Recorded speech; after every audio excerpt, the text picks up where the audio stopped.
सीमा हैदर कभी सनसनी बन जाती है, कभी सस्पेंस बन जाती है, कभी सीक्रेट बन जाती है, कभी बड़ा राज बन जाती है। लेकिन जितनी सीमा और जितने दिन की सीमा उतनी सीमा की कहानी। नमस्ते, मैं राशिद। मेरे कई कोलीग्स हैं, अपने आप को एक एक करके इंट्रोड्यूस करेंगे। लेकिन आज इस डिजिटल प्लेटफॉर्म पर आपके लिए हम कुछ नया लेकर के आए हैं। ऐसा नया जिसका हर दिन मेरा ऐसा वादा है कि आपको इंतजार रहेगा।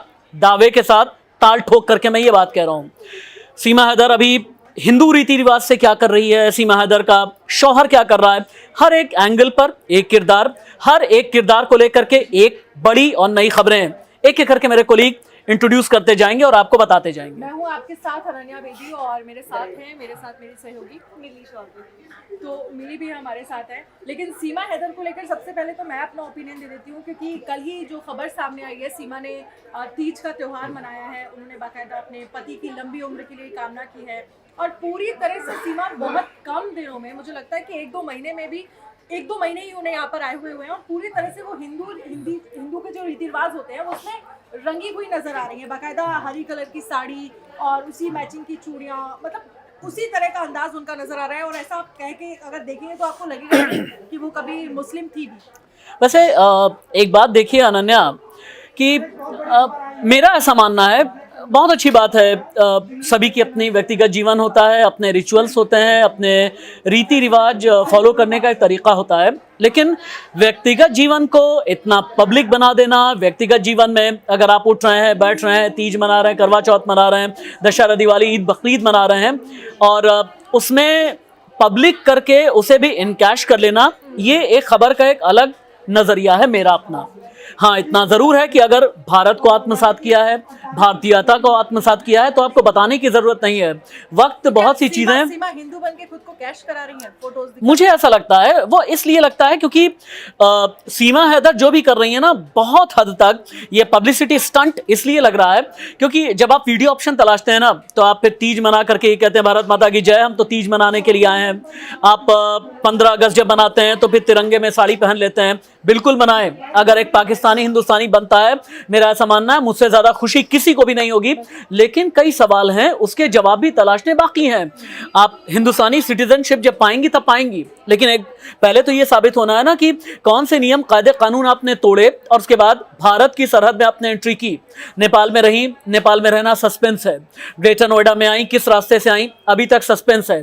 यूपी एटीएस अभी भी सवाल करेगी आगे, यकीनन चार्जशीट फाइल होनी है, ये भी अपने आप में सस्पेंस है। गुलाम हैदर जितने सवाल उठा रहे हैं, यानी पाकिस्तानी पति, अपने आप में सीक्रेट है। और जिस दिन इस सीक्रेट का लॉजिकल खुलासा होगा, तभी ये केस लॉजिकल एंड की तरफ बढ़ेगा। गुलाम हैदर को लेकर आपने जिक्र किया, तो कल तक जो गुलाम हैदर ये कह रहे थे कि मेरी पत्नी छिन गई है, मेरी बीवी को वो लेकर चला गया, मेरी बीवी ने मुझे छोड़ दिया, वो अब कह रहे हैं कि वो बहुत जल्द तीसरी शादी करने वाले हैं। तो ये मुझे बड़ा शॉकिंग लग रहा है कि भाई जो कल तक अपनी बीवी के लिए रो रहा था, अब वो तीसरी शादी के लिए इंतजार कर रहे हैं। ताश खेलती हैं? ताश हाँ, कभी कभी ना, कम, मींस दिवाली। आप खेलती हैं? नहीं, बिल्कुल नहीं खेलती। ताश में अलग अलग किरदार होते हैं।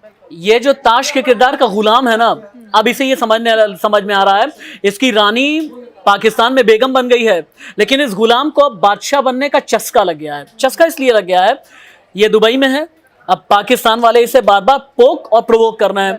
अगर तुम्हें पत्नी पानी है ना, हम झंडा बुलंद करेंगे, पाकिस्तान को शादबाद तुम्हें ही रखना है। अब ऐसे लोग वहां पर जाकर के बेवकूफ बन जाते हैं, जहां पर दूसरों के हाथ के मोहरे बन जाते हैं। यानी अब किरदार में गुलाम बादशाह बनने की फिराक में है, लेकिन जब कोई गुलाम इस तरह बादशाह बनने की फिराक में आता है, कब जोकर बन जाए ये किस्मत तय कर देती है। बिल्कुल बिल्कुल। और मुझे लगता है कि ऐसे में आपके साथ खेल ज्यादा हो सकता है। आपने जिक्र किया कि कब गुलाम जो है बादशाह बनने के चक्कर में कहीं जोकर ना बन जाए, ये भी गुलाम हैदर को मुझे लगता है ध्यान रखना चाहिए। आप गई थी, मुझे लगता है कि सीमा हैदर के घर, क्या देखा था आपने, कैसा हाव भाव था, और जिस अंदाज में वो नजर आती है, अब तो लग रहा है कि भाई वो कभी मुस्लिम थी नहीं, वो सिर्फ हिंदू ही थी। जिस तरीके से वो अपने आप को दिखाती हैं, उनका जवाब रहता है, और जिस तरीके से वो हिंदू के फेस्टिवल सारे मना रही हैं, वो लगता ही नहीं कभी पाकिस्तानी थी। उनको जिस तरीके से देखा जा रहा है और जिस तरीके से मीडिया वालों को भी सामने आती है, लगता है कि वो हमेशा से भारतीय रही हैं और वो हिंदू के हर रिचुअल्स को फॉलो करती नजर आई। चाहे वो गायत्री मंत्र पढ़ते हुए वीडियो सामने आई थी, और कल तीज का त्यौहार उन्होंने मनाया, और जिस तरीके से वो मतलब अपने बच्चों को भी हिंदुत्व में ढाल रही हैं, उनको देख करके ये महसूस ही नहीं होता कभी पाकिस्तानी रही हैं, मतलब वो पाकिस्तान से भारत आई। अच्छा, एक बात बताना कि तुम चूंकि वहां जा चुकी हो, और इसलिए एक चीज ये समझाना मुझे कि कभी ऐसा लगा कि सीमा हैदर ड्रामा करती है या कुछ ओवर करने की कोशिश कर रही है, ऑफ कैमरा कुछ और है, ऑन कैमरा कुछ और है, जो तुमने आंखों से देखा है, बिल्कुल बताओ। जिस तरीके से वो बोलती है उससे तो साफ यही लगता है कि वो कुछ प्रिटेंड करने की कोशिश कर रही है, कुछ छिपाने की कोशिश कर रही है। देख रही हैं, सीमा हैदर कुछ छिपाने की कोशिश कर रही है। सीमा ने जितना बताया है उससे कहीं ज्यादा छिपाया भी है। ये भी बात बहुत गौर करने वाली है। सीमा हैदर का जो केस है ना, सिर्फ इमोशनल क्वेश्चन के साथ में नहीं लेना चाहिए अनन्या। सीमा हैदर के केस को लॉजिकल एंड तक ले जाने के लिए रैशनल्स ढूंढने बहुत ज़रूरी हैं।